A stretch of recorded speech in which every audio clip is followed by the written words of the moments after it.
Again, like I said, when you insert language into something that's not standard, then obviously you have to take time to review those documents. And like I said, they weren't given adequate time to do that. And so to now insert that and then think that he was going to sign it. Again, you mentioned obviously Max is going to get in here. And like I said, I'm in the streets. Max almost seems blacker than you, Stephen A. with what he's coming, with his commentary. With all due respect, my brother. I'm just saying, dog. Wait a minute. Wait to finish. I'm just saying. I'm going to check you right now. You don't cross the line. I'm just saying. Time.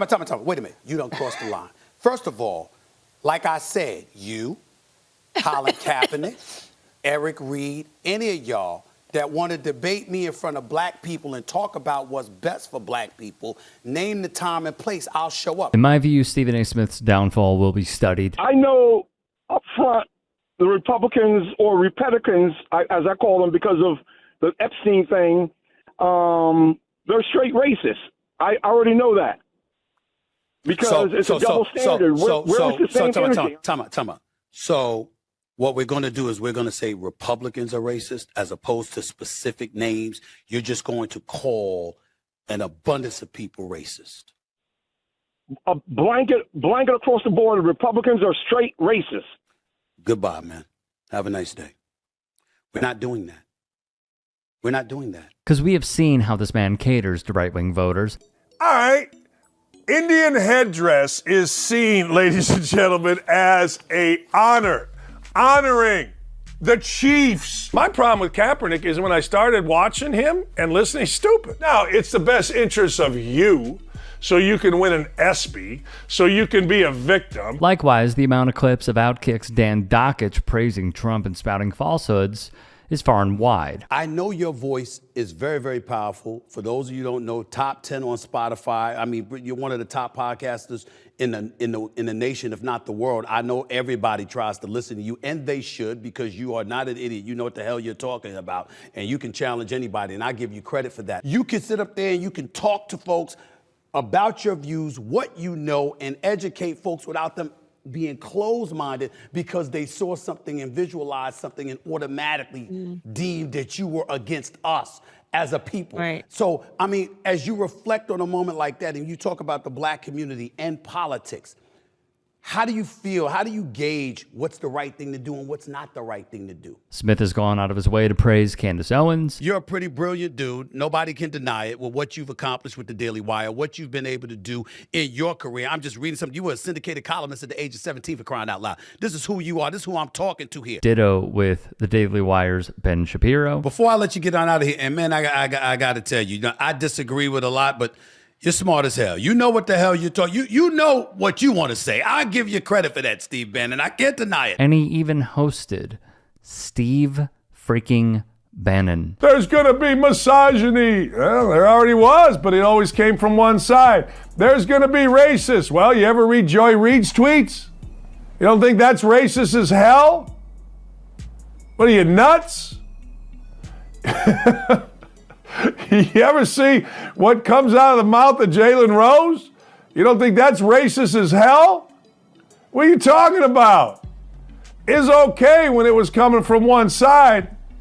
It's okay when opinions coming from one side kind of met with the opinions of those running Twitter, but isn't free speech about both sides? With all that being said, Dan Dakich. Man, it is amazing to me what idiots I live in Scottsburg, Indiana.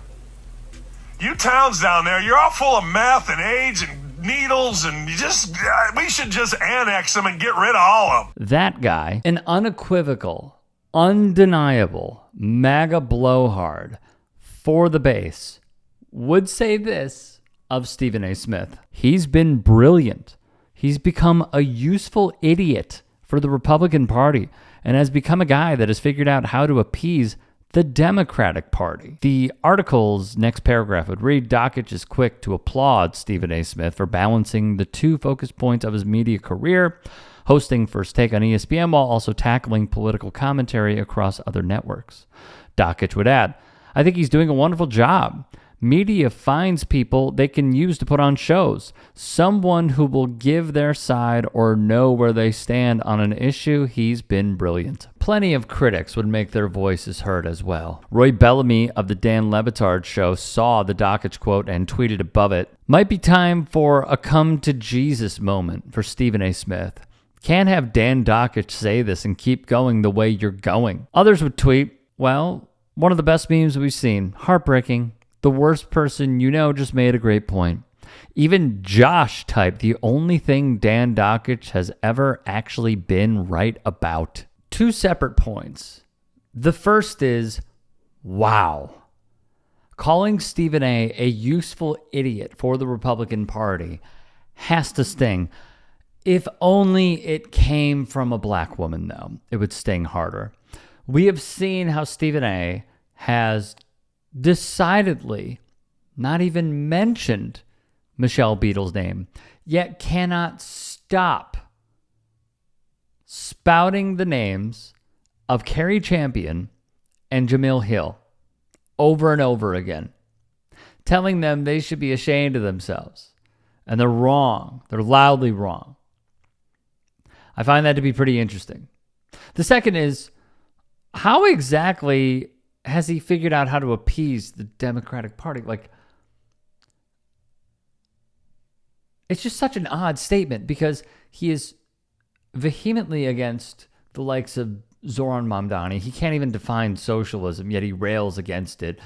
He has listed off of Mamdani's own website what his priorities are and what he wants to pass. And he showed a lack of understanding and also that he doesn't agree with them. And the reason he doesn't is because he's a capitalist. I think what Dakich sees is that the party is going further left, rightfully so.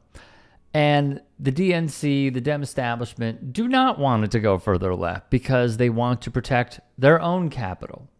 So folks like Wes Moore and Hakeem Jeffries are not threats to that. You have seen how Stephen A has praised them. He's even called himself a centrist. That is exactly the problem. That is why we have the issues that we have right now. It's because they do not want to see other human beings as just that, and that there are ways to solve crime. There are ways to solve homelessness. There are ways to solve the climate crisis, but it involves policy. And it would largely go against mega millionaires and billionaires. It would require them to be taxed. Stephen A doesn't want to be taxed. He doesn't want what he believes is what he rightfully earned to be taxed and helping the betterment of society, to lead to the betterment of society, rather. So like this appeasing of the Democratic Party, I find to be incredibly odd and also completely false. If you can and are willing, please become a paid member here at TYT Sports. And or go to tyt.com/join. In addition, you can follow me on Twitter, Instagram, and TikTok. Appreciate it. Have a great day.